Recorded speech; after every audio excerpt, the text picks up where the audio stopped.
Hello दोस्तों, मैं हूं रवि और स्वागत करता हूं आपका हमारे यूट्यूब चैनल तैयारी बूस्टर पर। तो दोस्तों, इस वीडियो में हम एसएससी सिलेक्शन पोस्ट का 6 नवंबर 2020 का जो सेकंड शिफ्ट में जीएस का पेपर हुआ था, उस जीएस के पेपर के 25 क्वेश्चनों के बारे में देखेंगे। तो आप इन क्वेश्चनों को देखिए और लगाइए कि आपकी एग्जाम की तैयारी किस प्रकार चल रही है। तो स्टार्ट करते हैं वीडियो को। देखते हैं पहला प्रश्न। आरओ आधारित वाटर प्यूरिफायर, इसके संदर्भ में आरओ में आर का फुल जो अर्थ है वह क्या है। तो आरओ का जो फुल फॉर्म होता है वो रिवर्स ओस्मोसिस होता है। तो आरओ में आर का अर्थ हो जाएगा उत्क्रम, यानी कि रिवर्स। अगला प्रश्न देखिए।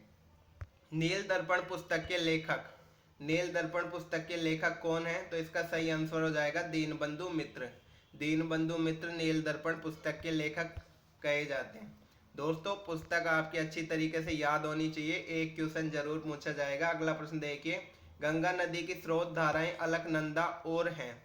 तो अलकनंदा के साथ कौन मिलकर गंगा नदी का निर्माण करती है। तो वह नदी है भागीरथी। भागीरथी और अलकनंदा जो हैं वो गंगा नदी की स्रोत धाराएं हैं। अगला प्रश्न देखिए। निम्नलिखित में से कौन सा गोवा का एक विरासत पेय या हेरिटेज ड्रिंक है। तो हेरिटेज ड्रिंक है वह गोवा का कौन सा है। तो इसका सही आंसर हो जाएगा फेनी। फेनी गोवा का जो विरासत पेय पदार्थ है।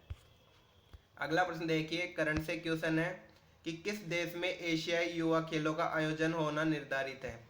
तो कौन सा देश है जिसमें नवंबर 2020 में एशियाई युवा खेलों का आयोजन होना निर्धारित है। तो इसका सही आंसर हो जाएगा चीन। चीन में एशियाई युवा खेलों का आयोजन निर्धारित है। अगला प्रश्न देखिए। निम्नलिखित में से कौन पेशेवर धावक या स्प्रिंटर है। तो पेशेवर धावक कौन है। तो इसका सही आंसर हो जाएगा दूती चंद्र। बाकी जो आप सभी खिलाड़ियों का जो कौन से प्रोफेशन से हैं ये ध्यान रखिएगा। तो मैरी कॉम ध्यान रखिएगा, एक मुक्केबाज हैं।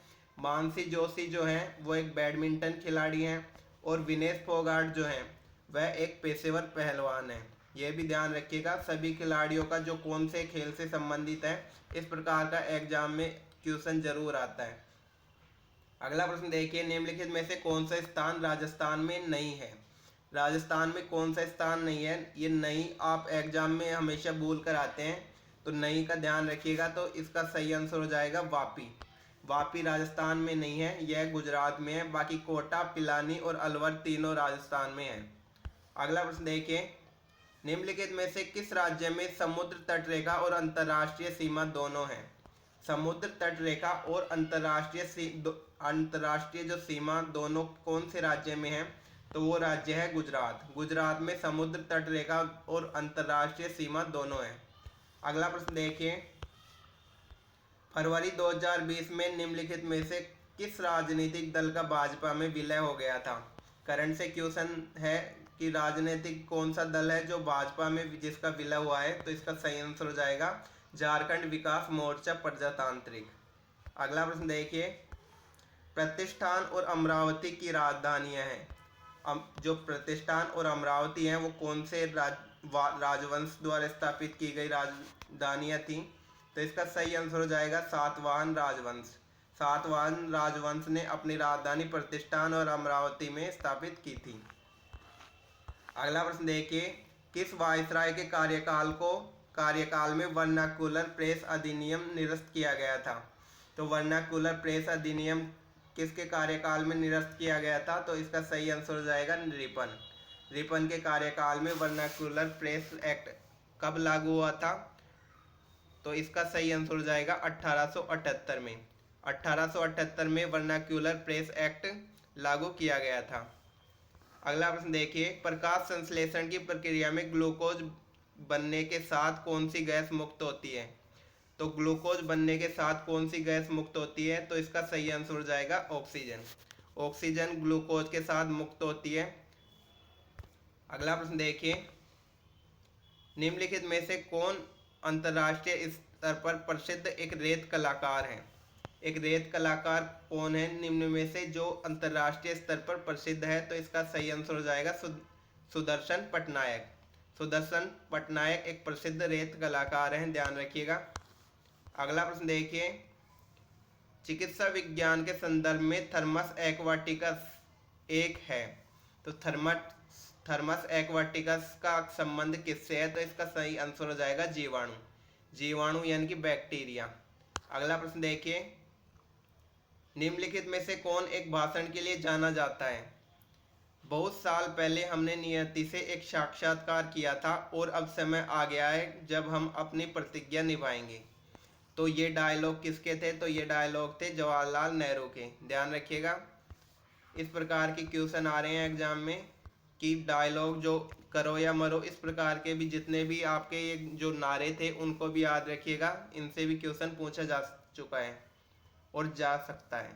रेमन मैग्सेसे पुरस्कार प्रदान किया जाता है। तो कौन सा देश है जो रेमन मैग्सेसे पुरस्कार प्रदान करता है? तो इसका सही आंसर हो जाएगा फिलीपींस। फिलीपींस जो है वह रेमन मैग्सेसे पुरस्कार प्रदान करता है और इसे एशिया का नोबेल पुरस्कार भी कहा जाता है, ये ध्यान रखिएगा। अगला प्रश्न देखिए, निम्नलिखित में से कौन सी जगह भारत के उत्तर पूर्वी भाग में स्थित है? तो भारत के उत्तर पूर्वी भाग में स्थित जगह कौन सी है? तो जहाज महल नहीं है, इसका सही आंसर हो जाएगा नीर महल। नीर महल जो भारत के उत्तर पूर्वी भाग में स्थित है और हवा महल ध्यान रखिएगा जयपुर में स्थित है। अगला प्रश्न देखिए, हम्पी नामक यूनेस्को विरासत स्थल नदी के तट पर स्थित है। तो जो हम्पी यूनेस्को विरासत स्थल है कौन सी नदी के तट पर स्थित है? इसका सही आंसर हो जाएगा तुंगभद्रा। तुंगभद्रा नदी के किनारे हम्पी जो यूनेस्को विरासत है वह स्थित है।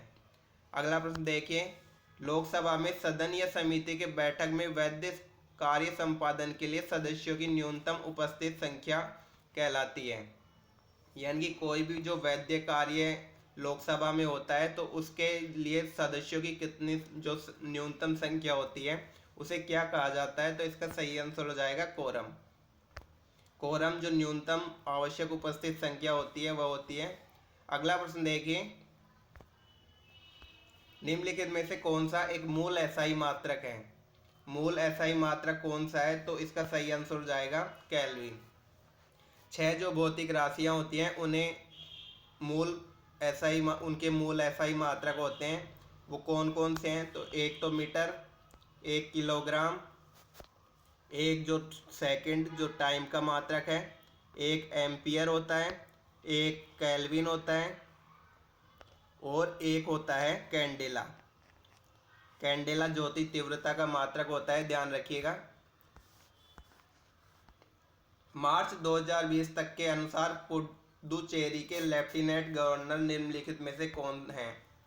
करंट से क्वेश्चन है, पुडुचेरी के जो लेफ्टिनेंट गवर्नर है उनके बारे में पूछ रहा है, तो किरण बेदी इसका सही आंसर हो जाएगा। अगला प्रश्न देखिए, भारतीय संविधान के किस अनुच्छेद के अनुसार अल्पसंख्यक समुदाय को भारत में शैक्षणिक संस्थानों की स्थापना का अधिकार प्राप्त है?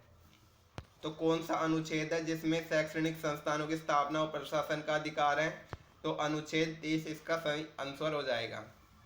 और अनुच्छेद 32 को ध्यान रखिएगा, भारतीय संविधान की आत्मा कहा जाता है और यह संविधानों के उपचार से संबंधित अधिकार इसमें आते हैं। अगला प्रश्न देखिए, जनवरी 2020 में निम्नलिखित में से किसे भारतीय जनता पार्टी का राष्ट्रीय अध्यक्ष चुना गया? करंट से क्वेश्चन है, भारतीय जनता पार्टी का राष्ट्रीय अध्यक्ष किसे चुना गया है? तो सही आंसर हो जाएगा जेपी नड्डा। जेपी नड्डा को भारतीय जनता पार्टी जो बीजेपी है उसका राष्ट्रीय अध्यक्ष चुना गया है। अगला प्रश्न देखिए, देसी गायों पर शोध के संदर्भ में सूत्र पिक SUTRAPIC में ए का अर्थ है। तो इसमें ए का क्या अर्थ है? तो संवर्धन इसका सही आंसर है। दोस्तों, इस प्रकार के जो क्वेश्चन होते हैं वो हमें यानी कि बेसिकली जनरली कोई नहीं कर पाता है, तो इस प्रकार के क्वेश्चन बहुत कम रेयरली पूछे जाते हैं। अगला प्रश्न देखिए, सॉरी ये क्वेश्चन टेक्निकल डिफ़ॉल्ट की वजह से डिलीट हो गया था।